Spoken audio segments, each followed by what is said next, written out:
اصحاب سبت کی کہانی سمندر کے کنارے واقع ایک بستی جسے ایلا کہتے تھے، جو موجودہ بحر احمر کے ساحل پر مدین اور طور کے درمیان واقع تھی، میں ایک عجیب واقعہ پیش آیا جس کا ذکر اللہ نے اپنے کلام میں کیا ہے۔ اور ان سے اس بستی کا حال پوچھو جو سمندر کے کنارے تھی، جب وہ ہفتے کے دن حد سے بڑھنے لگے تھے اور ان کی مچھلیاں ہفتے کے دن ان کے سامنے سطح آب پر ظاہر ہو جاتی تھیں، اور جب ہفتہ کا دن نہ ہوتا تو وہ ان کے پاس نہ آتی تھیں۔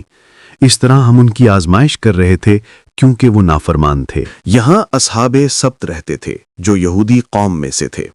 اللہ نے ان کے لیے ہفتے کا دن عبادت کے لیے مخصوص کیا تھا اور انہیں دنیا کے امور میں مشغول ہونے سے منع کیا تھا، کیونکہ وہ باقی دنوں میں عبادت کی پابندی نہیں کرتے تھے۔ بنی اسرائیل کو ہفتے کے دن تجارت، صنعت اور مچھلی پکڑنے سے روکا گیا تھا۔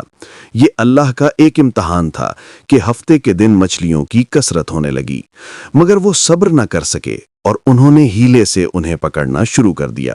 ابن عباس اور دوسرے علماء کے مطابق یہودی اس زمانے میں ہفتے کے دن کی حرمت پر عمل پیرا تھے۔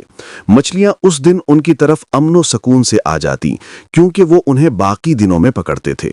اللہ نے انہیں آزمائش میں ڈالا اور ہفتے کے دن مچھلیوں کی کثرت سے انہیں آزمایا۔ جب انہوں نے یہ دیکھا تو انہوں نے مچھلیاں پکڑنے کے لیے ہیلے کا سہارا لیا۔ ایک دن گاؤں کے ایک فرد کو مچھلی کھانے کی خواہش ہوئی تو شیطان نے اسے ایک ہیلا سکھایا۔ وہ ہفتے کے دن سمندر کے کنارے آیا اور ایک بڑی مچھلی کو دیکھ کر اس کی دم کو رسی سے باندھ کر کنارے پر لگا دیا، اور شام کو واپس آ کر مچھلی کو لے کر چلا گیا اور اسے بھون کر کھایا۔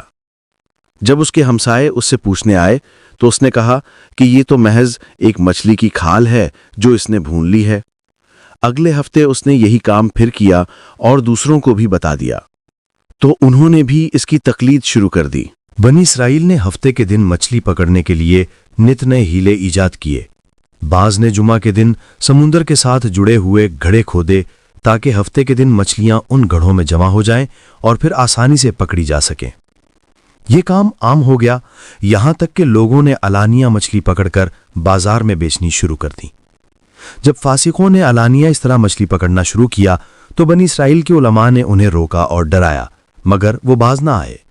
چنانچہ نیک لوگوں نے ان سے الگ ہو کر ایک دیوار بنا لی اور ان کے ساتھ رہنا ترک کر دیا، جیسا کہ اللہ تعالیٰ فرماتا ہے، اور جب ان میں سے ایک جماعت نے کہا کہ تم ایسے لوگوں کو کیوں نصیحت کرتے ہو جنہیں اللہ ہلاک کرنے والا ہے یا انہیں سخت عذاب دینے والا ہے، انہوں نے کہا کہ یہ اس لیے ہے کہ تمہارے رب کے سامنے معذرت کریں اور شاید کہ وہ پرہیزگار بن جائیں۔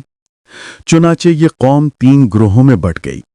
ایک وہ جو نافرمانی کرتے ہوئے ہفتے کے دن مچھلی پکڑنے لگے، ان کی تعداد تقریباً 70,000 تھی۔ دوسرا گروہ ان کو روکنے والا تھا جن کی تعداد 12,000 تھی، اور تیسرا گروہ وہ تھا جو نہ تو گناہ کرتے اور نہ روکتے تھے۔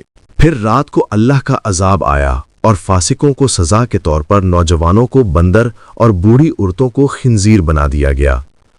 صبح جب نیک لوگ اپنے کاموں پر گئے تو فاسقوں کو وہاں موجود نہ پا کر حیران ہو گئے۔ جب انہوں نے دیوار پر چڑھ کر جھانکا تو دیکھا کہ فاسق بندر اور خنزیر بن گئے ہیں اور آوازیں نکال رہے ہیں۔ انہوں نے ان کے دروازے کھولے تو ہر بندر اپنے قریبی انسان کو دیکھ کر اس کے کپڑے سونگتا اور روتا تھا۔ مسخ شدہ لوگ 3 دن تک زندہ رہے۔ مسخ شدہ لوگ 3 دن تک زندہ رہے، نہ کچھ کھایا، نہ پیا، اور نہ ہی ان کی نسل چلی۔ اس طرح ان کی موت ہو گئی اور وہ آنے والی قوموں کے لیے عبرت کا نشان بن گئے۔